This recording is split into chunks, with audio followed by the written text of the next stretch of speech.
Hey everybody, it's Ian the Kilter Crafter. I hope you're having a great day today. Today we're going to put together this card, which uses one of the wibbly wobbly, whatever you want to call it, from Art Impressions. If you have been concerned about getting this because you only think you can use it in one way, I want to show you that there's other ways to use it. I was afraid that because I didn't have the brads, it wouldn't look so well, but honestly, I think it looks great, and if anyone's overly concerned with the appearances of it, they're looking too hard into your card, if you know what I mean. So don't be afraid to use them in new and different ways. I didn't have enough brads, so I had to make it static and not wobbly, but I think it turned out just fine.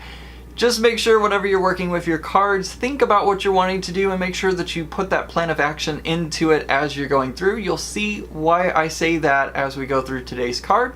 So let's stop talking about it and let's go ahead and put it together. Today we're going to be using two different companies for stamps. I'm going to be using the Skeleton Wiggle Wobble, yeah, stamp set from Art Impressions, and I'm also going to be using some Fawn stamps. I just recently bought these. Cannot wait to get them out of the package. This is the stamp set Pick of the Patch. Which is super, yeah, Pick Up the Patch by Fawn right there. And then I also got the coordinating dies because y'all know how much I hate to do fussy cutting and all that kind of stuff, so I've got those. I'm also going to be using the Art Impression Action Wobblers, I think. I'm not 100% sure yet, as I'm still kind of planning this whole card out in my head. I think I have the direction that I want to go, but I want to make sure that it's going to work out the way like I want it to.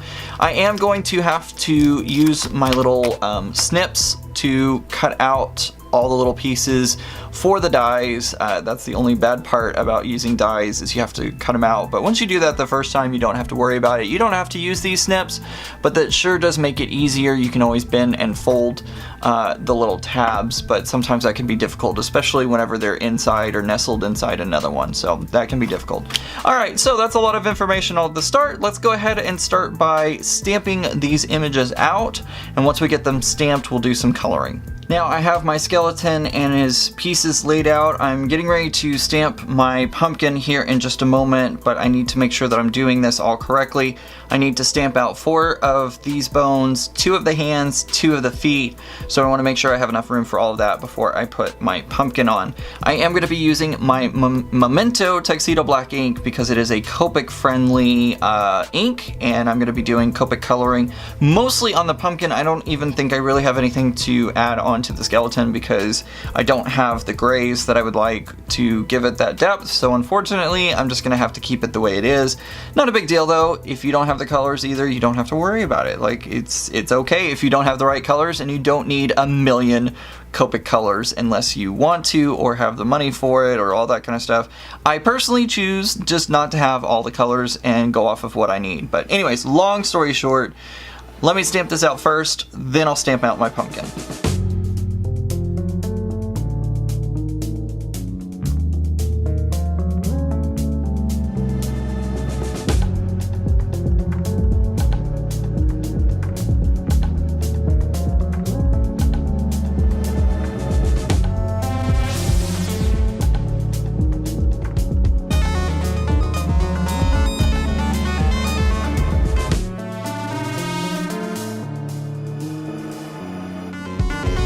Okay guys, I gotta be honest with you, I was so focused on the skeleton and white and all that kind of stuff that I totally forgot to color in my pumpkins.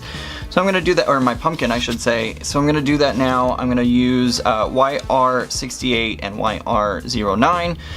That's orange and Chinese orange to color in my pumpkin, and then I'm gonna use some G05 to color in the stem on my pumpkin. I'm also going to use the orange on the little carving knife because I always see those carving knives when I'm in the store, and their handles are typically orange. And I'm also going to use a warm gray. This is a close to my heart marker, WG7, in order to color in the blade of the knife to make it look like it is an actual blade for carving out pumpkins.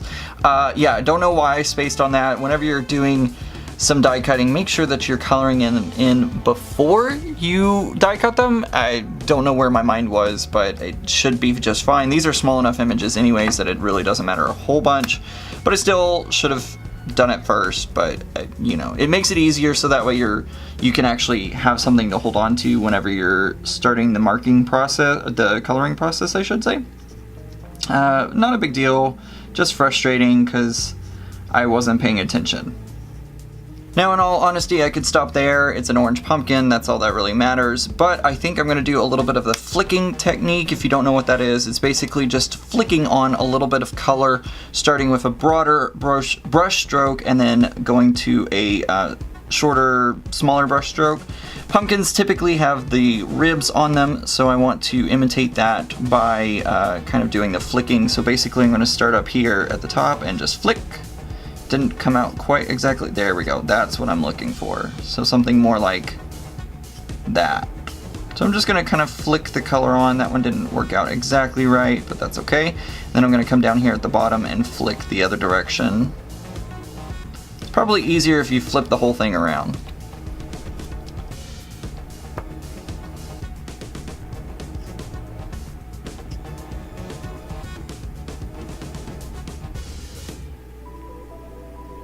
Okay, I need to obviously work on my flicking of my marker, but it's not a huge deal because whenever I go back over everything with the orange, it will help kind of blend it all back together again. So it gives a little subtle difference, but nothing that is too bad. And honestly, if you do too much flicking or your flicking doesn't work out the way you want it to, just go back over it with the lightest color, because as you can see, it definitely has changed back. I can kind of see a texture to it, but I'm not worried about it too much.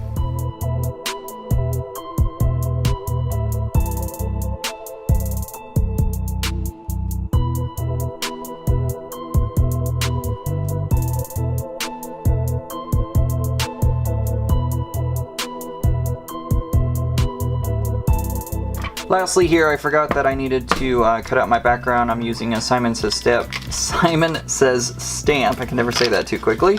Rectangle die. It's the stitched rectangle die that they have, pretty basic one. And I'm using some close to my heart paper from a year or two ago from their Halloween set. This is, I have the paper over here. It is Jeepers Creepers, but I don't think this is in stock anymore, so unfortunately I don't think you could buy this one anymore, but just in case, it's Jeepers Creepers. Okay, I have most of my elements. I still need the sentiment, but I'll work on that as soon as I get this place, because I don't know exactly what I want it to look like. I'm gonna grab some Nina Desert Storm 100-pound cardstock. This is, I think, gonna work perfectly for the background of my card. Since it's kind of a fall and Halloween theme, I think the Desert Storm cardstock will give it a great color. Now, normally to put the skeleton together, you would use brads, but all I have are these very colorful brads, and I don't really want to use that on my pumpkin today, or on my skeleton today, because I don't feel like it really fits in. So what I'm going to do instead is I'm going to use the adhesive, some dry adhesive here, and I'm just going to put it back behind so that way it kind of meshes together, and even though there's a hole there, it won't be as easy to see because it's actually back behind. So we're going to put the rest of the skeleton together using that technique. It's not going to move around and jiggle around, but that's okay for what I'm going for today.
So that's how our card is looking right now. I think I'm going to switch over to art glitter glue so that way I can glue everything down, make sure it's nice and tight up against the card and won't go anywhere. It also has this nice fine tip applicator on the back of it, so that way I'm making sure to get the glue in all the little crevices and bits and bobs behind the skeleton. Ooh, that was a lot right there. I didn't need that much.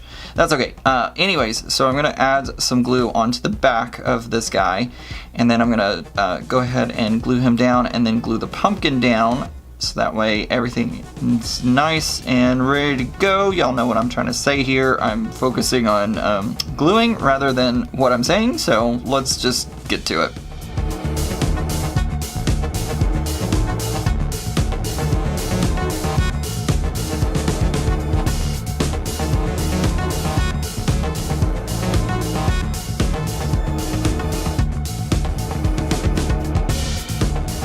Alright, I've got my sentiment together and it's going to say I've carved some time out to say Happy Halloween.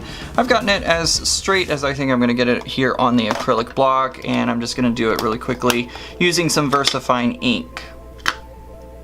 And I've realized I may have just made a huge mistake, and I hope it's not too late to salvage it, but I fear that it might be. Yeah, it totally is too late. Dang it. I was going to use one of the action wobblers. Yep, it's too late. I'm so mad at myself. I was going to use one of these action wobblers. How cute would have this been?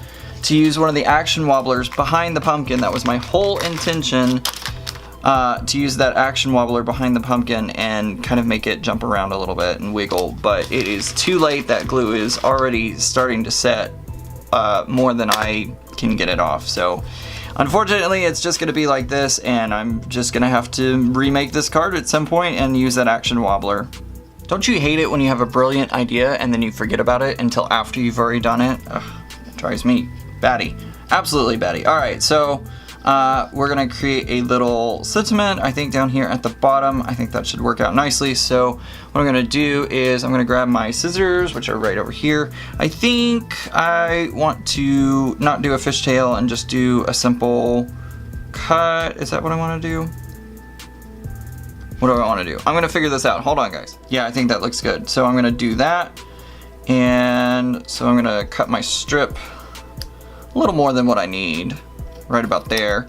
And I'll come back and trim it off exactly where I need it in just a second. So now I'm going to use some more of this art glitter glue. If I had any foam or anything like that, I would probably use that right here. But since I don't have any mounting foam, I'll just use the art glitter glue. That's mounted on there. It's hanging over just a little bit, so I need to take my pair of scissors here and just trim off the excess, which will not be hard at all. Should be right about there almost. So there we go, there's our finished card. I'm so mad at myself for not remembering the action wobblers, but even still, I think it's a cute Halloween card, and I think the recipient's really gonna like it. One of these days, I'm gonna make the perfect card that includes everything that I think of, but you know what? Today's just not that day. I'm so excited. We are into the Halloween season once again, and you're probably gonna see Halloween videos go past Halloween because it is one of my most favorite times of year. I know a lot of times YouTubers will put videos out early and ahead of time, and they'll kind of they'll put the seasons a little far in advance, so that way whenever you get to the actual holiday, they're on to the next one. I'm not that way here on my channel, and I actually go through Halloween all the way into November, and sometimes even into December. I hope that's okay, and be ready for more Halloween videos from me, because Halloween is my favorite holiday of the year. Alright guys, I think that's gonna do it for today's video. If you liked it, give it a thumbs up. That lets YouTube know that you like my videos, and then hopefully YouTube will then share it across YouTube land. Also, don't forget, if you're not already, hit that button down below that says subscribe. Subscribe to my YouTube channel and get great updates every time I post a new video or go live here on YouTube by clicking that bell icon. Also guys, you can check out all of my social media links down in the description below. I've been very active over on Instagram, so make sure to go check out Instagram, on my stories, all of my craziness that goes on behind the scenes. Check that out over there. I hope everybody has a great day, and remember guys, keep it off kilter. Bye!